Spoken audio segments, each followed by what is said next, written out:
Eight grade कक्षा 7 विषय संस्कृत का हम पहला पाठ लेते हैं।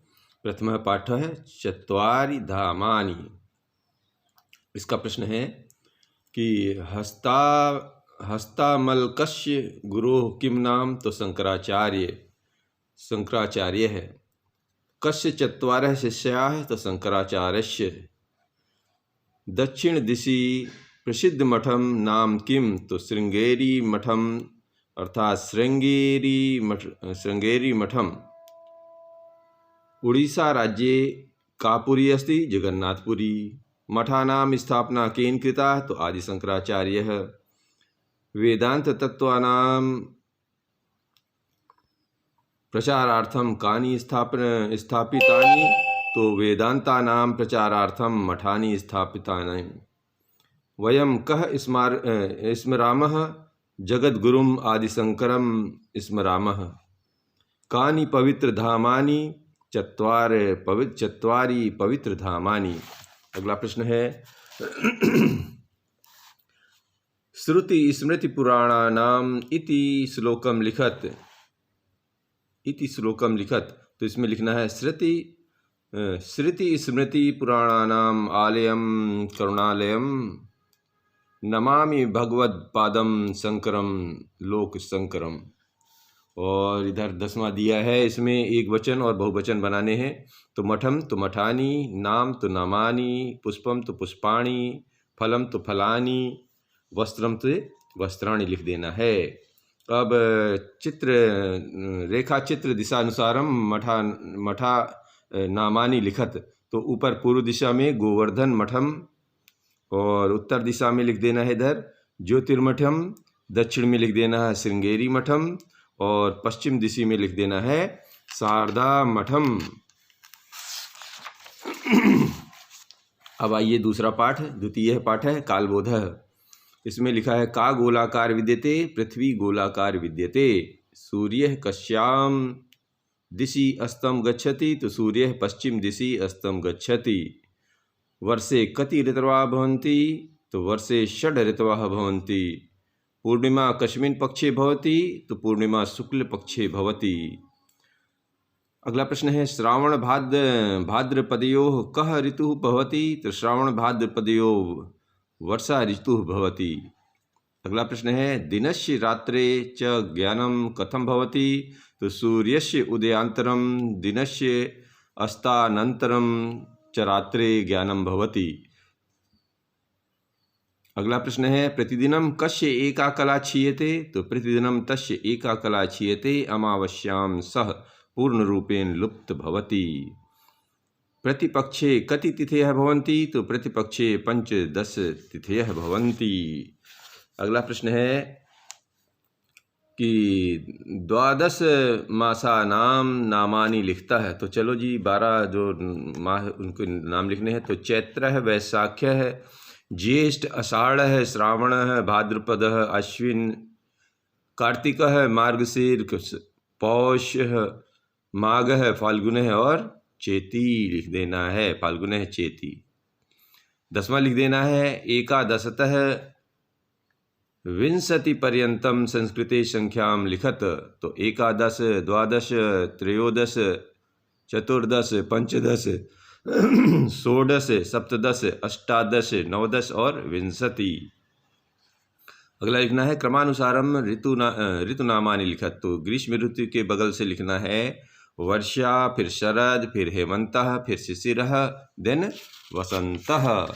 इस तरह ये दूसरा पाठ समाप्त होता है। तीसरा लेते हैं कि तृतीय पाठ है बलाद बुद्धिर विशिष्यते। तो चलो आगे शुरू करते हैं कि बलापेक्षया का महत्वपूर्ण? तो बलापेक्षया बुद्धि महत्वपूर्ण भवति। कः अति क्रुद्धः अभवत्? सिंहः अति क्रुद्धः अभवत्। कूपे कः कूर्दन्ति? कूपे सिंहः कूर्दन्ति। बहूनां पशूनां वधं कः करोति स्म? बहूनां पशूनां वधं सिंहः करोति स्म। क्षुधया कः पीडितः? सिंह क्षुधया पीडितः। विलंबेन कः आगतः? विलंबेन शशकः आगतः।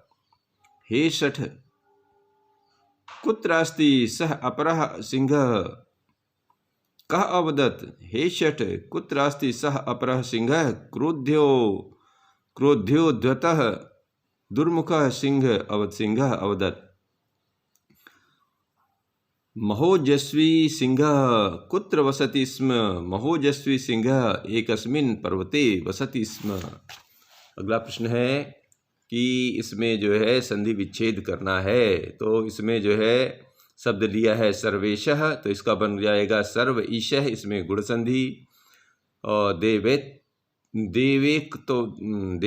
देवैकत्वम, तो इसमें देव एकत्वम, ये वृद्धि संधि है। बुद्ध्यैव का लिखना है बुद्ध्या प्लस एव, बुद्ध वृद्धि संधि। मदोन्ततः का लिखना है मद धन उन्मतः, तो गुण संधि। जलौघः का लिख देना है जल धन औघः, वृद्धि संधि। अब बुद्धिर्यस्य बलम तस्य इति श्लोकम प्रपूरयत, तो इसको पूरा करना है जी। तो बुद्धिर्यस्य बलम तस्य निर्बुद्धिर्देस्तु कुतो बलम पश्य सिंहो बंदोन्मतः सस्केन निपातितः। ये पूरा हो गया। अगला प्रश्न लीजिए, अगला पाठ। चतुर्थः पाठः चाणक्य वचनानि। तो के धमनी छन्ति, तो अधमाः लिखना है, अधमाः। चंद्रगुप्त मौर्यस्य गुरुः कः आसीत्, तो चाणक्य है। प्रवासे मातृ सदृशी का विद्या। पुच्छे कस्य विषम वर्तते, तो वृश्चिकस्य विषम पुच्छे। मध्यमाः किम इच्छन्ति, तो धनम मानं च मध्याः इच्छन्ति। जल बिंदु निपातेन क्रमशः कः पूर्यते, तो जल बिंदु निपातेन क्रमशः घटः पूर्यते। वनम केन वासितम, तो वनम पुष्पितेन सुगंधिनां वासितम। सुखार्थी किम त्यजेत, सुखार्थी विद्याम त्यजेत। इसमें भी संधि विच्छेद करके और संधि लिखना है, वचन लिखना है। तो बालकः इसमें पहले से किया हुआ है, तो बताना है किसमें किस विभक्ति का है। तो बालकः है प्रथमा विभक्ति, और जो है कौन सा वचन है, एक वचनम। रामायण में लिखना है तृतीया, एक वचनम। विद्यालयात् में पंचमी, एक वचनम। तक्षकस्य षष्ठी, एक वचनम। पुत्रेण तृतीया, एक वचनम। अब इसका एक श्लोक बनाना है जी। सुखार्थी चेत्यजेत इतम श्लोकम पूर्यत जी। सुखार्थी चेत्यजेत विद्याम, विद्यार्थी चेत्यजेत सुखम। और सुखार्थिनः कुतो विद्या, विद्यार्थिनः कुतः सुखम। ये हो गया जी चौथा पाठ। अब आ जाइए पंचमः पाठः रक्षाबंधनम। तो इसमें लिखना है भ्रातृ मस्तके तिलकम का करोति, तो भगिनी। देश रक्षाम के कुर्वन्ति, तो सैनिकाः। स्वबर्ह प्रसार्यः के नृत्यन्ति, तो मयूराः। इंद्रस्य पत्न्यां नाम किम, तो शची। कक्षायां छात्राः परस्परं किम कुर्वन्ति, वार्तालापम। लोकगायकाः किम कुर्वन्ति, लोकगायकाः वर्षा गीतानि गायन्ति, नृत्यन्यपि। और उत्सवाः किम प्रकटीकुर्वन्ति, तो उत्सवाः समाज स्वभावं संस्कृतश्च प्रकटीकुर्वन्ति। अगला प्रश्न है कि कस्य वृद्ध्यर्थम उत्सवाः सहायकाः, तो सुखस्य वृद्ध्यर्थम उत्सवाः सहायकाः। अगला प्रश्न है भारते के प्रमुखाः उत्सवाः भवन्ति, तो इसमें लिख देना है अस्माकं देशे प्रमुखाः उत्सवाः विजयादशमी, दीपावलिः, नवरोज, ईद, होलिकोत्सवः, बैसाखी, ओणम, मकर संक्रांति च। अगला प्रश्न है कि इतिहासस्य मध्य युगे काम रक्षासूत्रम प्रेषितवती। इतिहासस्य मध्य युगे साम्राज्ञी कर्मवती हुमायूं नामाख्यम मुगल शासकम बहुस्नेहेन रक्षासूत्रम प्रेषितवती। अगला प्रश्न है कि अगला पाठ है षष्ठ पाठ है प्रयत्नो विधेयः। तो इसका पहला पाठ है, प्रश्न है कठिन कार्याणि अपि सरलानि कथं भवन्ति। तो प्रयत्नेन कृते। दूसरा है लक्ष्य प्राप्ति किम आवश्यकम। तो धैर्यम। छात्रः अधिकान् अंकान् कथं प्राप्नोति। तो लिखना है प्रयत्नेन एव छात्रः अधिकान् अंकान् प्राप्नोति। नद्यां भोजनं कथं मोहनं कथं तराति। तो अति कठिनम। अगला प्रश्न है अस्माकं भारत देशः कथं परतंत्रताशात् मुक्तः। तो अस्माकं भारत देशे प्रयत्नेन परतंत्रताशात् मुक्तः। अस्माभिः पुनः पुनः कः विधेयः। अस्माभिः पुनः पुनः प्रयत्नः विधेयः। कठोर मृदुत्वं कथं प्रयाति। कठोर प्रयत्नात् मृदुत्वं प्रयाति।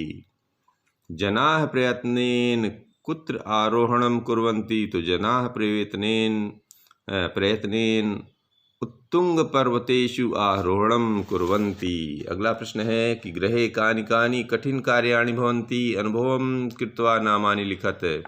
तो भोजनं पचति, वार्तालापं करति, वस्त्र प्रक्षालनं करोति च। अगला प्रश्न है कि अधोलिखित शब्दानां शब्दकोशे अन्वेषणं कृत्वा पर्याय पदानि लिखत। इनमें लिखना है प्रयत्नः का लिख देना है प्रयासः, कठोरः का लिख देना है ठोसः, अयोग्यः का लिख देना है गुणहीनः, जनः का लिख देना है लोकः और नदी का लिख देना है सरिता। धन्यवाद।